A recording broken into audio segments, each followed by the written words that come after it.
Selamat malam. Malam, Pak. Baik, kita Malam, Pak. Ya, terima kasih. Malam, Pak. Ya, kita lanjutkan kuliah kita dengan pengujian hipotesis di buku dimulai dari halaman 287. 287.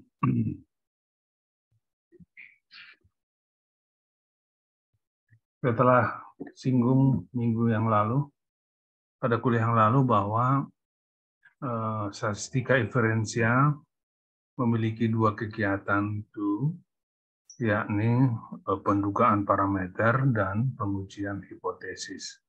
Pendugaan parameter sudah kita bicarakan pada kuliah yang lalu, dan sekarang kita masuk kepada pengujian hipotesis. Definisinya seperti tertulis pada halaman 288. Hipotesis statistik adalah pernyataan atau dugaan mengenai satu atau lebih populasi. Ini suatu pernyataan atau dugaan tentang satu populasi atau lebih dari satu populasi. Itulah per definisi. Hipotesis adalah pernyataan.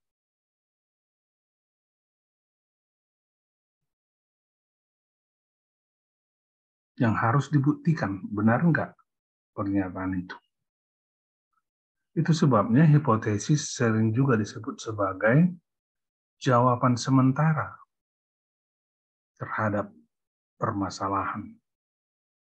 Kalau di rancangan percobaan, kalian nanti akan tahu bahwa hipotesis itu adalah jawaban sementara terhadap masalah yang harus dibuktikan benar atau tidak.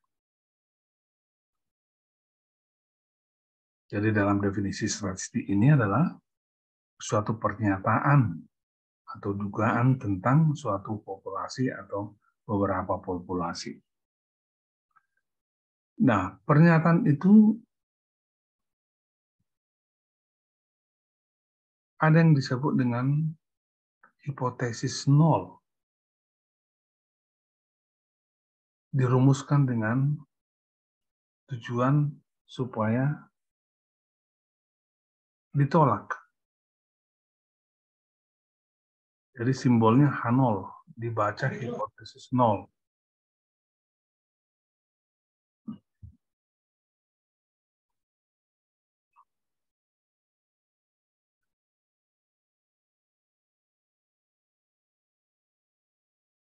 Tapi tidak harus ditolak. Boleh jadi nanti setelah diuji ternyata hipotesis nol itu diterima.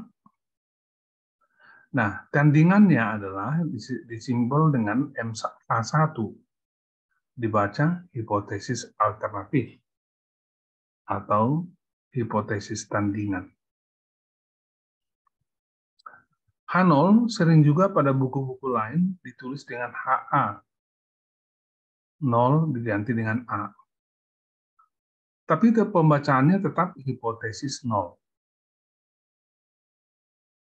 Nah, H1 diganti dengan HB, tapi pembacanya tetap hipotesis alternatif atau hipotesis tandingan. Jadi kalau H0 atau HA itu ditolak, maka H1 diterima. Itu maksudnya.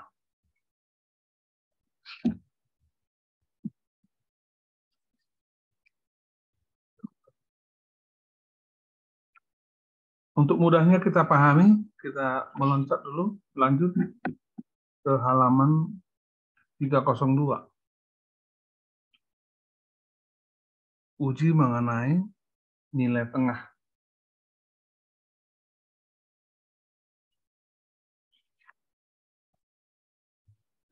Bab 10.4.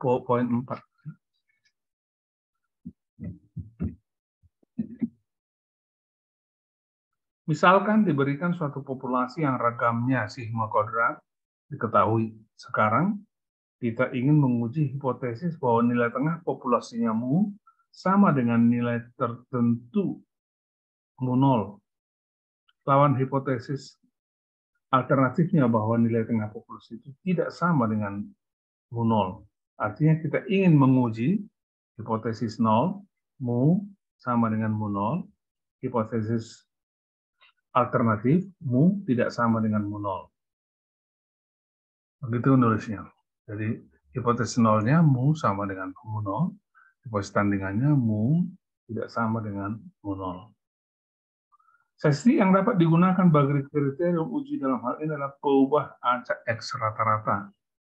Dari bab 8 kita mengetahui, itu sudah kita pelajari ya, bahwa sebaran penarikan contoh bagi X rata-rata menghampiri suatu sebaran normal dan dengan nilai tengah mu X rata-rata sama dengan mu dan ragam sigma kuadrat X rata-rata sama dengan sigma kuadrat dari populasi dibagi dengan N.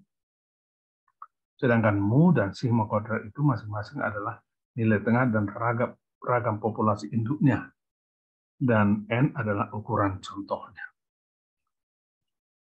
Dengan mengambil taraf nyata sebesar alfa, kita dapat menemukan dua nilai kritik X1 rata-rata dan X2 rata-rata sedemikian sehingga X rata-rata itu lebih besar sama dengan X1 rata-rata, lebih kecil sama dengan X2 rata-rata. Merupakan wilayah penerimaan.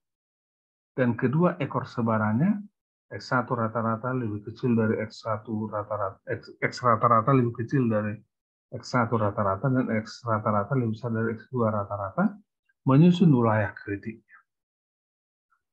Jadi ada istilah baru di sini, wilayah kritik. Nah, nilai kritik itu dapat dikonversikan, ditransformasikan ke sebaran Z. Kita sudah pelajari bagaimana mengkonversikan sebaran X ke sebaran Z. Ya. Diulangi lagi di sini karena ini adalah contoh acak, maka Z itu sama dengan X rata-rata dikurang mu 0 dibagi dengan galat baku dibagi dengan akar N. Ini bukan rumus yang baru buat kita ya. Dengan demikian untuk taraf nyata sebesar alfa, kedua titik kritik Z padanan bagi X1 rata-rata dan X2 rata-rata ditunjukkan dalam gambar 10.6 sebagai. Nah, gambar 10.6 di bawah, coba lihat gambar 10.6 di bawah. Coba lihat di situ bahwa ada mu 0, ada X1 rata-rata, ada X2 rata-rata, ada alfa dibagi 2, ada di sebelah kiri, ada alfa dibagi 2 di sebelah kanan, terus ada di bawahnya minus Z alfa dibagi 2, 0, Z alfa dibagi 2, skala pada Z rata-rata. Nah, dengan demikian maka nilai kritik atau nilai kritis di sebelah kiri itu adalah minus Z alfa dibagi 2 sama dengan X1 rata-rata dikurang mu 0 dibagi dengan galat baku dibagi akar N, dan di sebelah kanan positif Z alfa dibagi 2 sama dengan X2 rata-rata dikurang mu 0 dibagi sigma bagi akar N.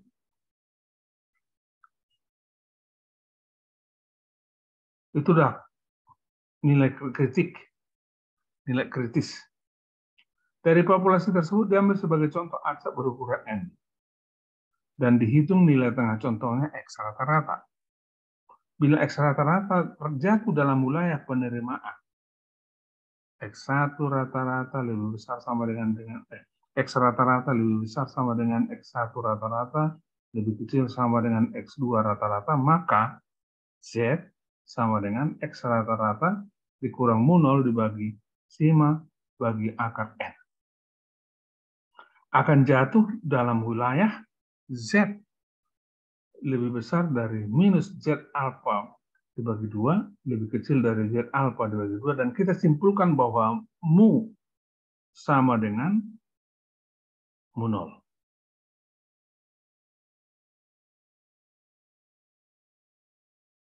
Jadi kalau dihitung Z itu tadi berada di dalam wilayah sebaran itu tadi, maka kita terimalah mu itu sama dengan mu 0.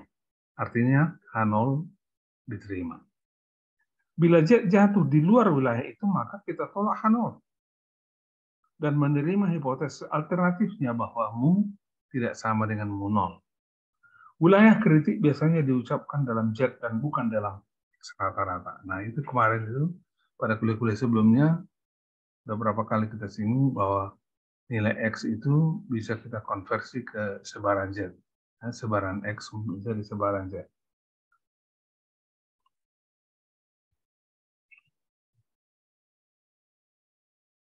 Nah, untuk mudahnya kita coba masuk ke contoh, ya, contoh teladan 3. Teladan 3 halaman 304. Halaman teladan 3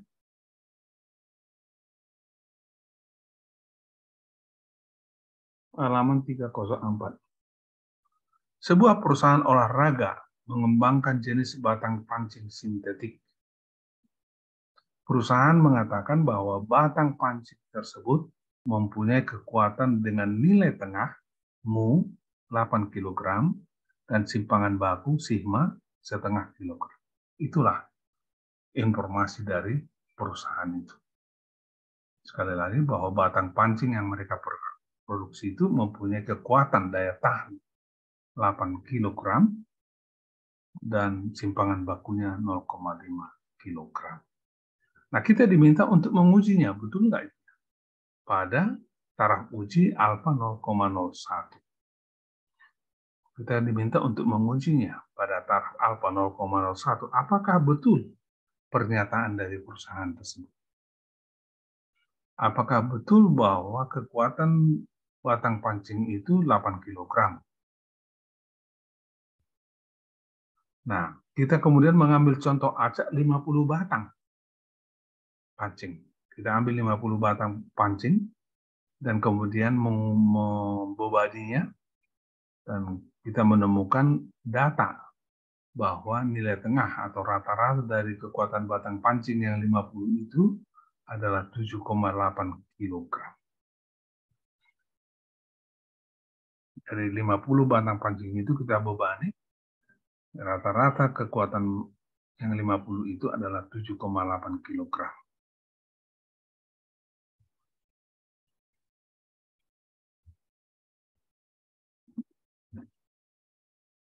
Nah, sekarang kita jawablah. Di dalam buku itu halaman kembali 304 jawabannya. Nah, di lembaran sebelumnya ada cara-cara untuk menjawab hipotesis ini, tapi langsung aja kita terapkan ya. Langkah pertama adalah menetapkan H0. H0 tadi adalah mu sama dengan 8 kg. Jadi daya tahan batang pancing itu 8 kg. Dan hipotesis tandingannya yang akan kita uji adalah mu tidak sama dengan 8 kg. Jadi perusahaan itu mengatakan daya tahan batang pancingnya 8 kg. Nah, kita mau uji dengan hipotesis tandingan bahwa itu tidak benar. Kekuatan batang pancing itu tidak sama dengan 8 kg. Boleh lebih kecil, boleh lebih besar. Pokoknya tidak sama dengan 8 kg. Itulah hipotesis tandingannya. Dan kita harus uji. Nomor 3 adalah menetapkan taraf ujinya, yaitu alfa 0,01. Di dalam buku itu ada ya, itu ada. Nah, kemudian langkah keempat adalah menentukan wilayah kritis atau menentukan wilayah kritik. Kita ingat bahwa peluang dari X rata-rata tidak sama dengan 0, itu sama dengan 1 kurang alfa dibagi 2. Itu di gambar 10 berapa tadi? Sudah kita tunjukkan itu, ya. Gambar 10,6. Sama dengan 1 kurang 0,01, alfanya kan itu 0,01 tadi, dibagi 2 sama dengan 0,995. Oke. Jadi peluang dari X rata-rata tidak sama dengan 0 itu sama dengan 0,995. Dan peluang ini, luas ini, kita cari di tabel A4.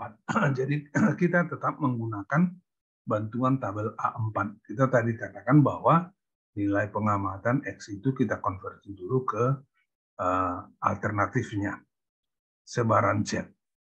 Nah, dan tentu sebaran Z yang kita gunakan adalah tabel A4. Dengan luas P, probability 0,995, itu sama dengan nilai Z pada tabel A4 2,575. Kita tidak ulangi lagi, sudah berkali-kali kita latihan tentang membaca tabel A4 itu. Jadi artinya apa? Wilayah kritisnya adalah Z lebih kecil dari minus 2,575 dan Z lebih besar dari 2,575.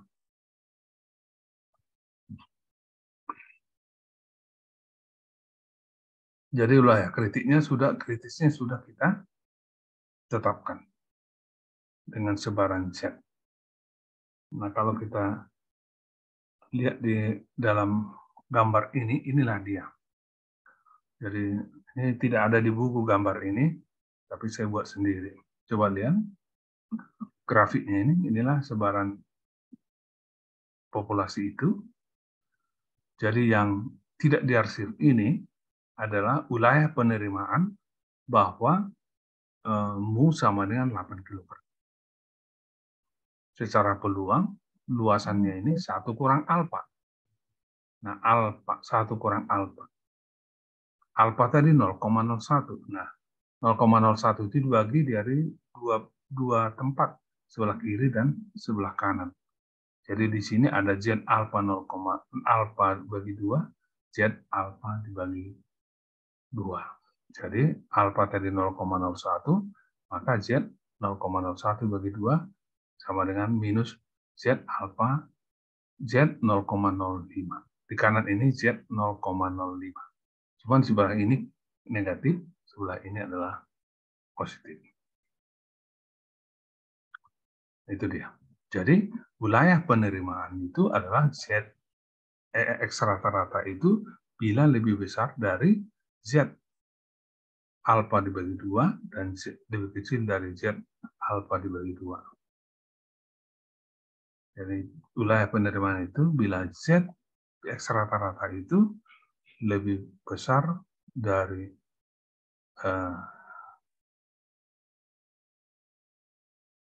pada Z alfa dibagi 2 dan minus Z alfa dibagi 2 dan pada minus Z alfa dibagi 2. Jadi sekali lagi bagaimana menghitungnya? Ya, jadi wilayah penerimaan bahwa mu sama dengan 8 kg, kalau secara grafik ini 1 kurang alfa, tapi karena ada dibagi 2 ini kiri kanan, maka 1 kurang alfa dibagi 2. Sama dengan 1 kurang 0,01 bagi 2, atau 1 sama dengan 1 kurang 0,005 sama dengan 0,995.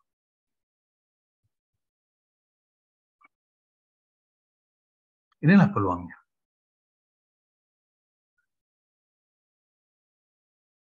Nah, kita tadi katakan kita harus melihat, mengkonversi ini ke dalam peluang sebaran Z. Nah, kita temukanlah, kita lihat dari tabel lampiran A4,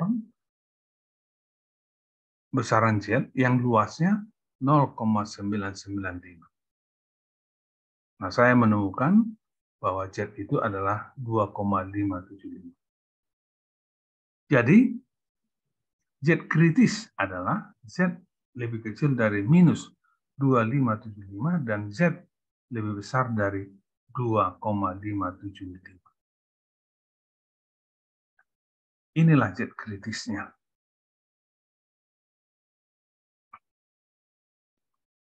Ya, jadi gambar ini saya singkatkan tadi di sini. Jadi Z kritisnya itu atau wilayah kritisnya adalah Z minus 2,575 dan Z lebih besar dari 2,575.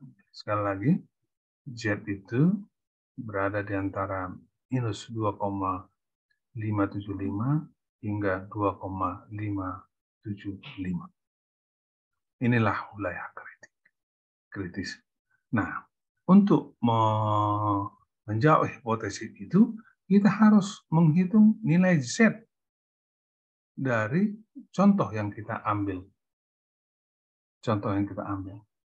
Yang kita lanjutkan dengan perhitungan. Coba lihat di dalam buku perhitungannya. Di dalam buku. Langkah yang kelima, perhitungan. Di dalam buku, halaman 304.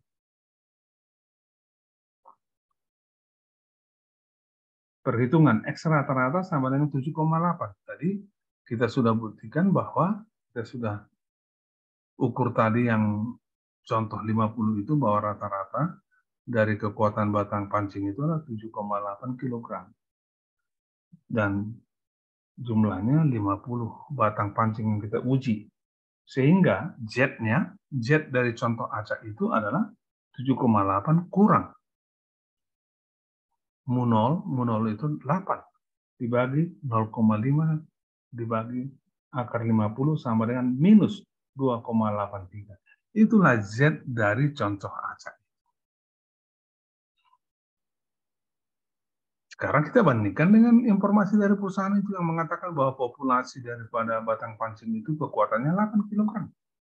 Nilai kritisnya tadi adalah minus 2,575. Perhitungan kita, nilai Z dari contoh acak itu adalah minus 2,83. Berarti apa? Minus 2,83 itu berada di luar selang minus 2,75 hingga 2,575.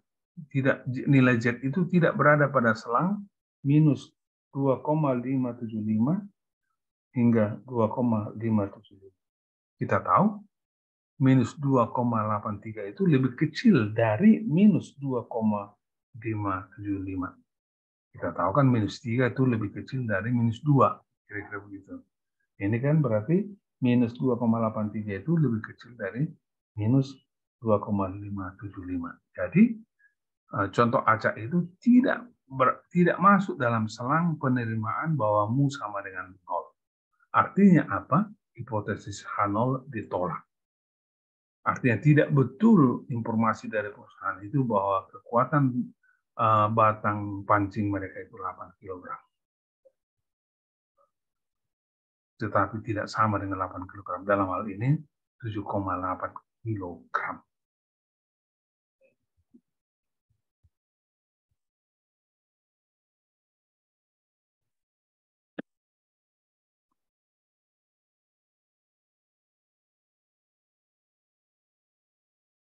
Oke. Jadi perhitungan sudah kita hitung, keputusan itu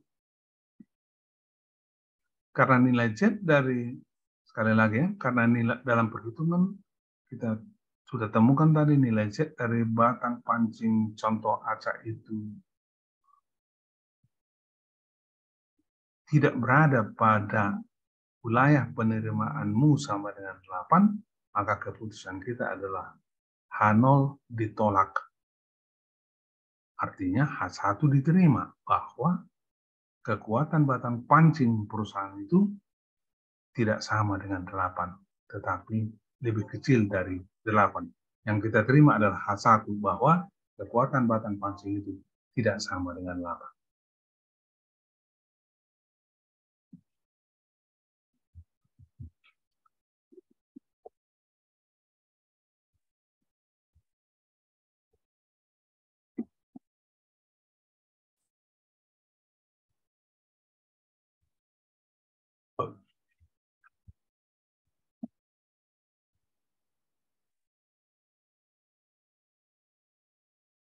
Baik,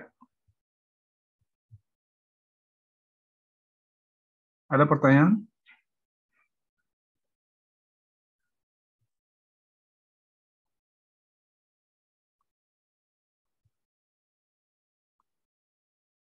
Buka dulu apanya? Video masing-masing kan?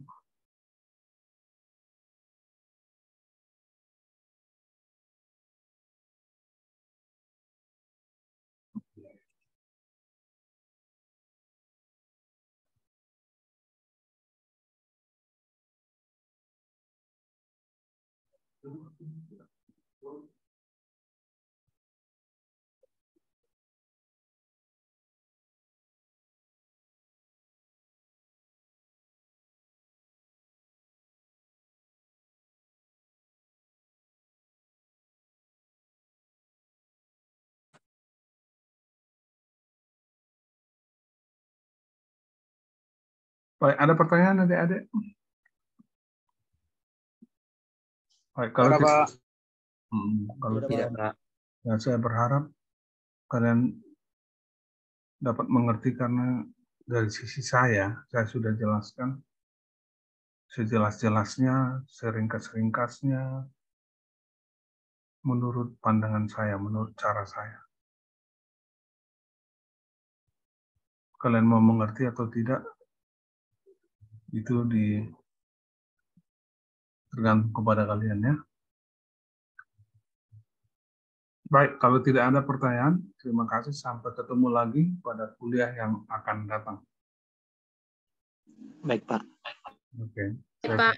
tutup ya. Jaga Baik, kesehatan. Oke, Pak. Pak. Baik, Pak.